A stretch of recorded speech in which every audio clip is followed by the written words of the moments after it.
Hi there, I'm Judy Holland, and welcome to Happy Nest, the podcast where you can hear the latest research and best advice for living well when your kids leave home. Join me as I interview experts and explore how to reinvent yourself during this critical passage.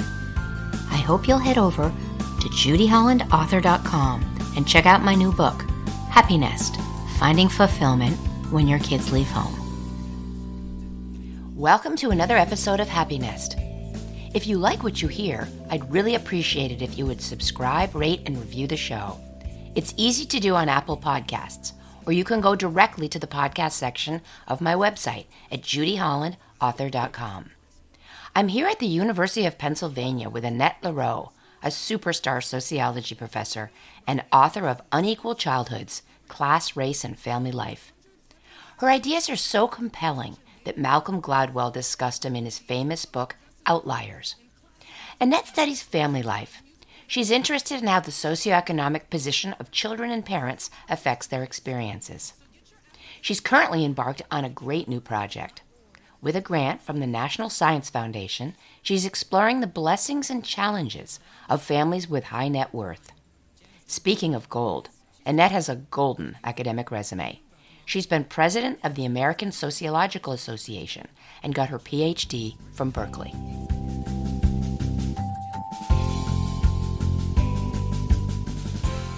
Thank you, Annette, for joining me on the Happy Nest podcast. Happy to be here. Annette, I know that your research found that people from different socioeconomic classes often parent differently, and there are reasons for that. They parent differently when their kids are under their roof, and then they tend to continue in the same vein once the kids leave.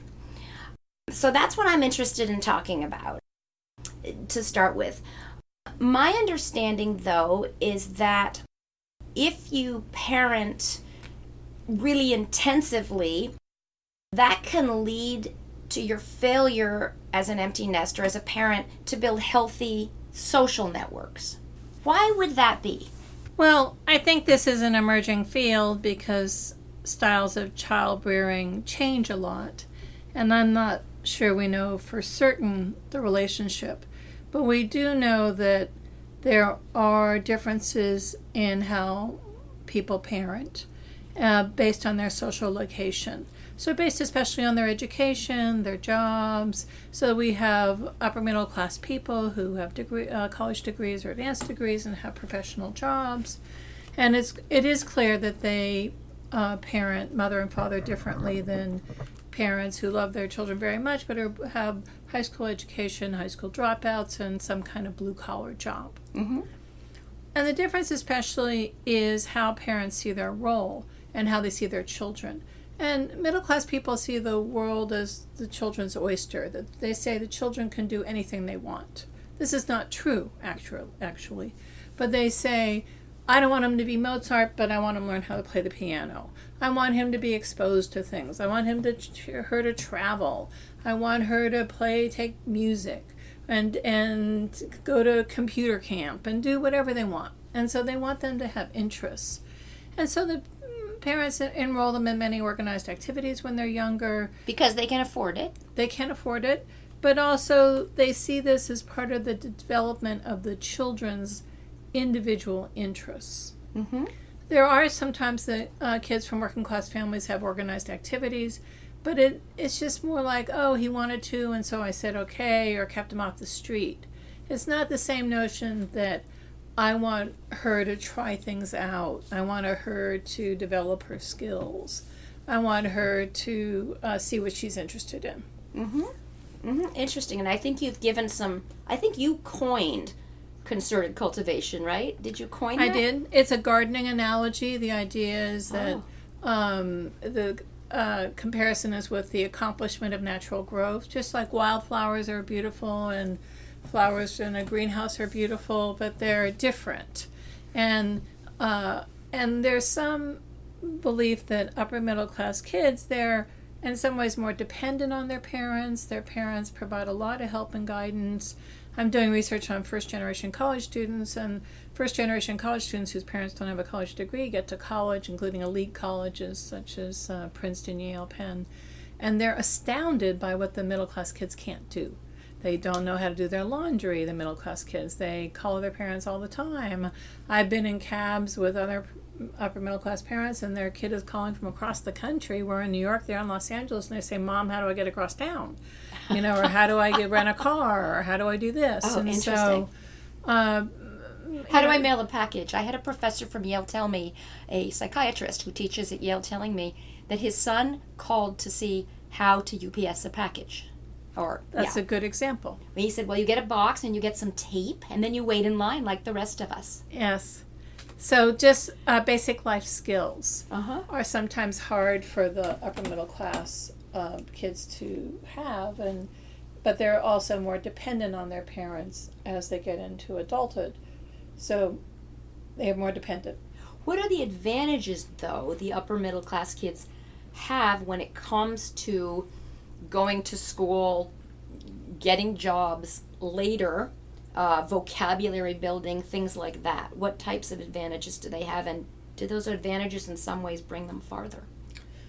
There are advantages, I believe. The advantages are not intrinsic. For example, I don't think it's intrinsically better to talk to kids all the time versus have a comfortable silence. But language development is very important for school success because schoolings are organized around literacy and language development. Kids are sorted into reading groups based on their pre-verbal skills.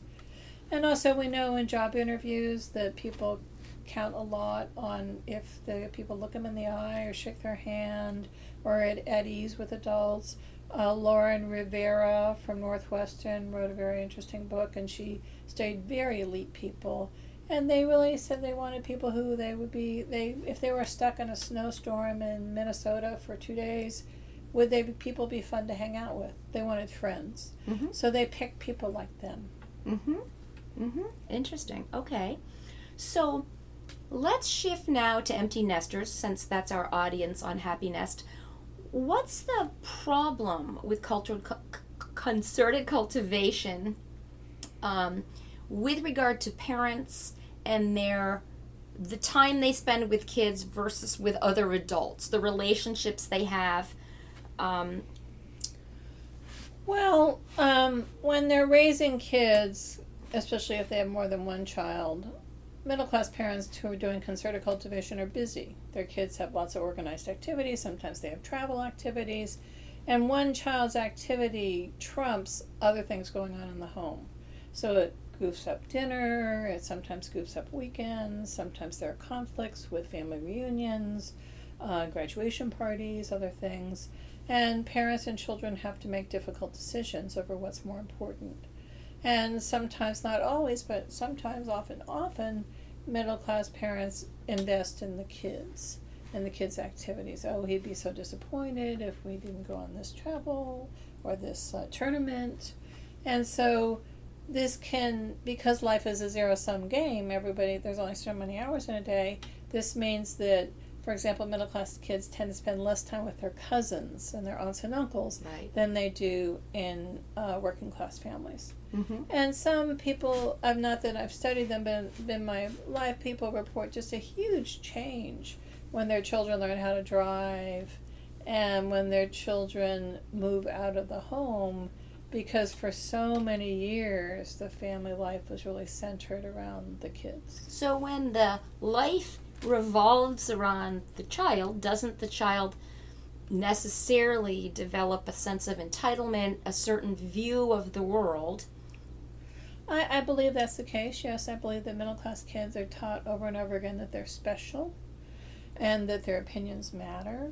So, for example, in my study in the doctor's office, this African-American middle-class kid was sort of bantering with the doctor, and the doctor was on the phone and talking about suturing the eyelids, and this kid who was 10 years old said, "Don't touch my eyelids," and everybody laughed. They thought that was funny. And in the working class home, when kids, the doctor, also African American family below the poverty level, they were doing this, did the brother have a birthmark?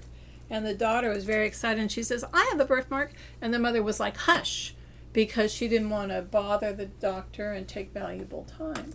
So middle-class parents convey to kids that their opinions matter, and it helps give kids a sense of entitlement. But when the parents allow the life to revolve around the kids, I mean, to some extent, my husband and I did that too. You've only got so much time in a day, and so you have to cut other types of social interactions out, such as with friends. Now, once you get to be an empty nester and all those, not all the responsibilities, but many of the parenting responsibilities lighten, you can look around and find a place a little bit too quiet and feel a little isolated.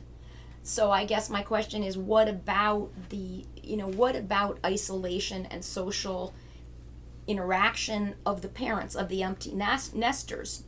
How, I think there's a class difference you pointed out between lower class and middle class people. How does that go into the empty nest? Well, I think I'm speculating here a little bit because I didn't study that exactly, but I do think it's completely reasonable. All the energy in the middle class families is really heavily invested in the children. So that means, for example, people, when I've given talks and talked about the book, people said like they wanted to have a dinner with just adults, and people said no, they have to bring their kids, or kids are allowed to dominate the conversation at a dinner table. There's not a such thing as the adults have a conversation, the kids have their own little kids table. So because of this way of revolving around kids, and when adults get to be empty nesters, they're in a different world, and it's not like for the last 15, 20 years they've been seeing people twice a week and having adult time independent of kids. Almost everything was woven through the fabric of the family's involvement in intensive childbearing and concerted cultivation. And so that means that they move into this life stage from a different vantage point. Okay.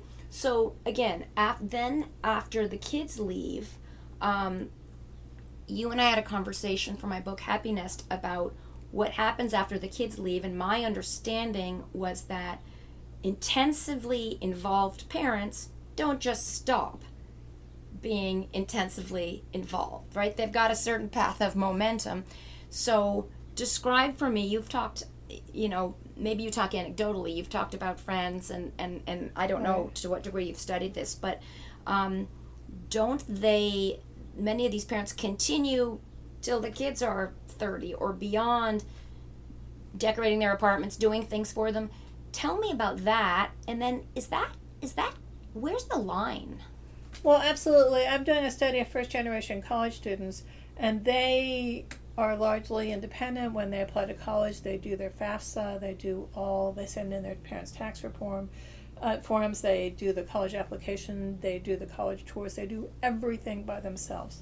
Their parents don't really understand college. They sort of think it's kind of like high school. It's a building. They don't quite understand it. And so it's really sometimes the kids get help from a college program or their advisors. So these first-gen kids are very articulate about being astounded at the kind of help middle-class kids get. They'll see their college roommate call their parents on the phone. Their parents will edit their paper or talk over their paper. They'll help them with math problems. They'll book their tickets for them. So kids will hear kids say, oh, when am I coming home for Thanksgiving? And parents just book the ticket and send it to them. They plan vacations. They take them on vacations. And even when they're going into the workforce, of course, they use their networks to help them get jobs, which is a huge advantage since many jobs in the labor market are filled through informal social ties. And then they guide them in the job process. But how long can this go? Is 40-year-old middle-class lawyer kid getting help from mommy or daddy lawyer to resolve a case? I mean, honestly, how doesn't this tail off at some point? I think it varies, but sometimes one thing I have noticed in my church, for example, I've noticed that and also this website, there are increasingly some parents, young parents, who say, they just really don't get along that well with their parents, and they don't really want their kids to see them. So they'll become estranged from their parents. Because I think, again, the sense of entitlement that it's all about, it's my life, my preferences, my kids. And, families are annoying. There's just no doubt about it. And sometimes some of these young parents are more intolerant of their parents. And can lead to estrangement. Young adults, can lead to estrangement. But what's the effect? So bringing us back to empty nesters, what happens to parents who are correcting the law school paper and helping track down the med school internship or whatever things like that have to go down the line? How do you think that might affect their quality of life, their relationship in a marriage? Well, one of the concerns when the kids are younger especially is that the marriage can take back seat to parenting. Right. And so some of the couples I interviewed said we have a date every Friday night. A lot of experts say that's really important to keep the marriage going so that there is a marriage there after the kids leave the home.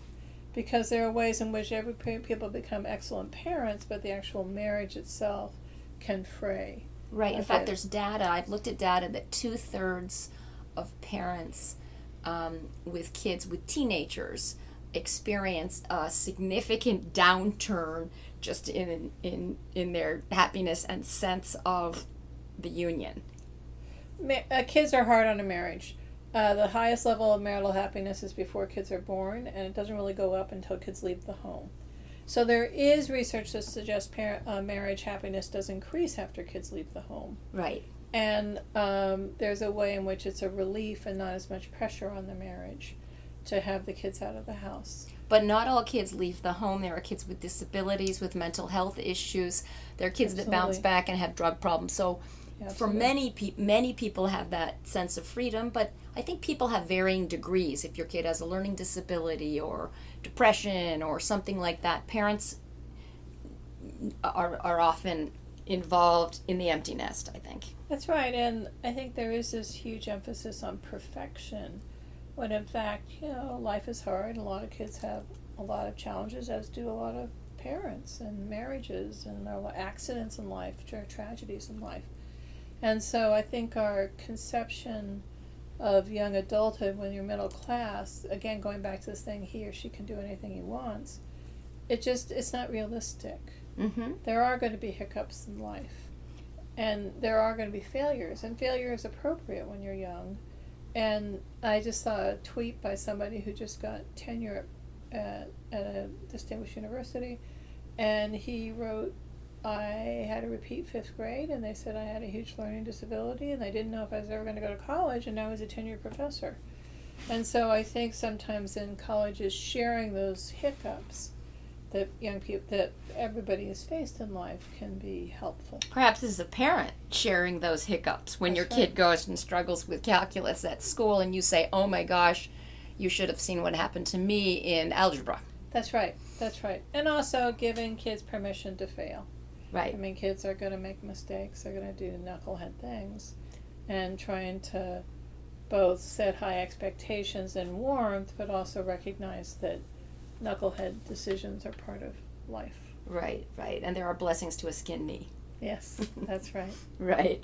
Well, you mentioned, I wanted to talk to you about finances of empty nesters a little, because you mentioned that you'd noticed, I think had some good visuals when we were talking before about the parents showing pictures of, this is my grandkitty, right? This is my, and parents, many boomers or empty nesters, paying for guitar lessons for the grandchildren and flying kids back and forth when they can afford to do it. And, many people can't afford to do that.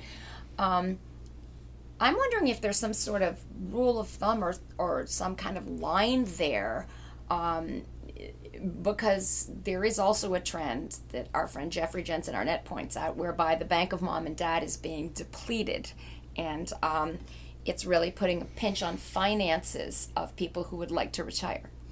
Absolutely, especially as college enrollments go up with declining state support for higher education. The cost of higher education is going up, and the number of middle-class parents who are decimating their savings and incurring debt is very problematic. Yeah. And so we do know that middle-class parents are very likely, especially white middle-class parents, to give a down payment for the purchase of the first home. Wow. In interviews I've done in private schools, it's so common for grandparents to pay for private school that the schools have a special normal set of practices so that grandparents can just send the money into the private school.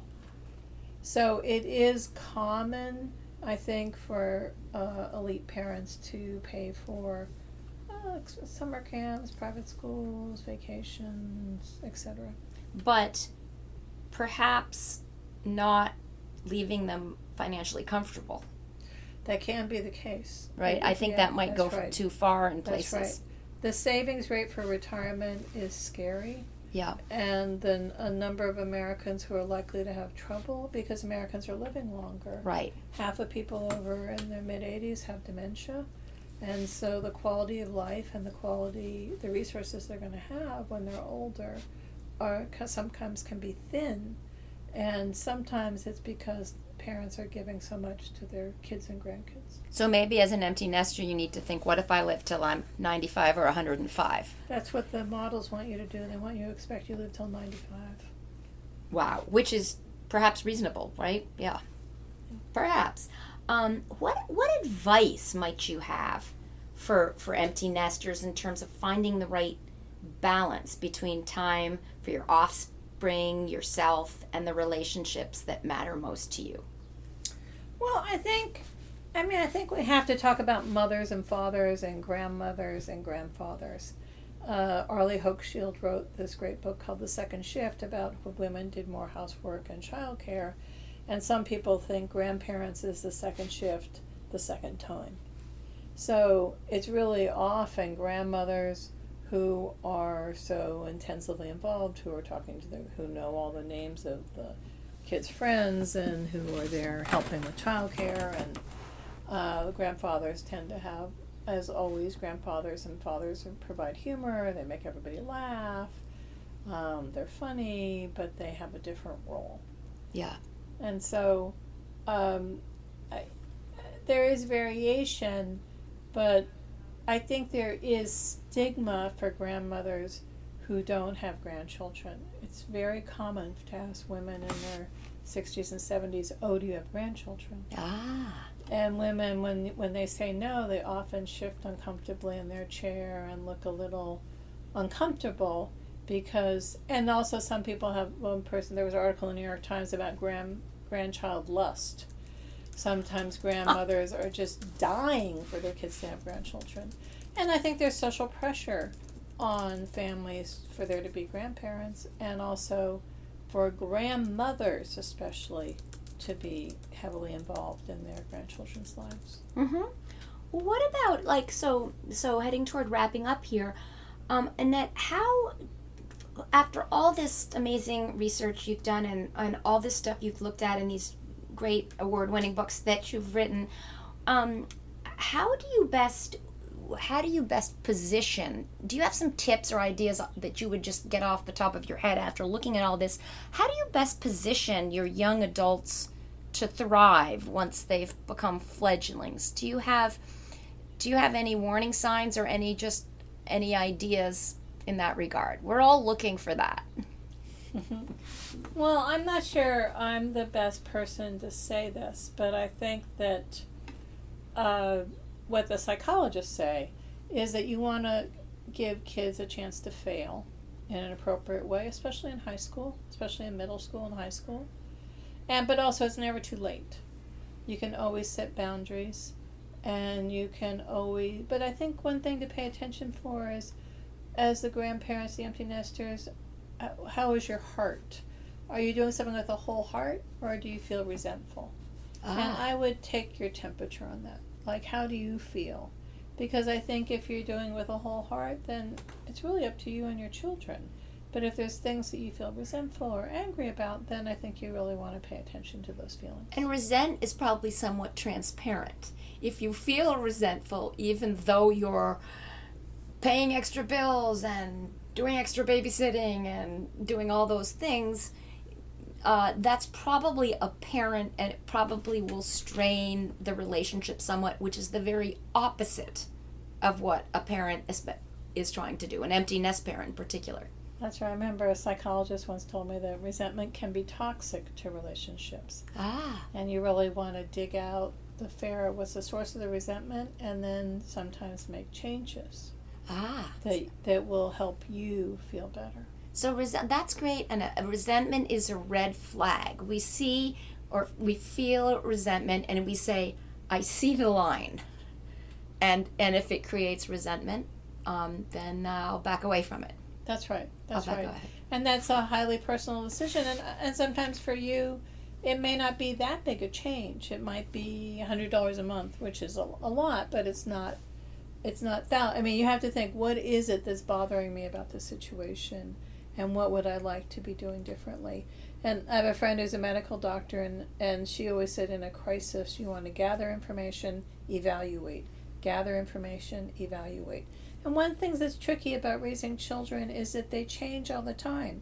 They're different when they're 25 than when they're 28. And I remember being 18 versus 22 and being baffled that my parents didn't notice how much I'd changed. But as a parent or grandparent, it's hard to see. You have a vision of your child as being younger. And so the reality is that child rearing and family life and adult children, it's a moving target. Parents are aging, they're changing. Young adults are aging, they're changing. And it's a danger point to get locked into a conception of how things have been or how they should be. And really we're looking to have a more fluid, dynamic vision of family life. Oh, that's interesting, and that explains a lot in my household. My oldest is 25, and I'm constantly getting reminders that I don't need to tell her to put her sweater on when she's home and we go out to dinner, that she knows how to run things, and it looks like she does, but it's very hard to stop those impulses to correct and to offer what you think is your wisdom. But I understand that maybe I do vanilla and my daughter is going to do French vanilla, and both may work, right? Exactly. Well, being a mother and father is about letting go. And giving them roots and then wings, and allowing them to fly off and be independent in the world. Awesome. Well, on that note, thank you very much, Annette Lareau. I appreciate all your comments to help me and my empty nest audience understand how to better and to think about how to better parent and how to better live in the empty nest. Thank you for having me. Thank you. Thanks for tuning into my Happiness podcast, where we explore how to get the best out of the empty nest. I hope you'll subscribe, write a review, and reach out to me on Instagram, Facebook, and Twitter. Check out my website, judyhollandauthor.com. Have a great day, and remember, make it happen.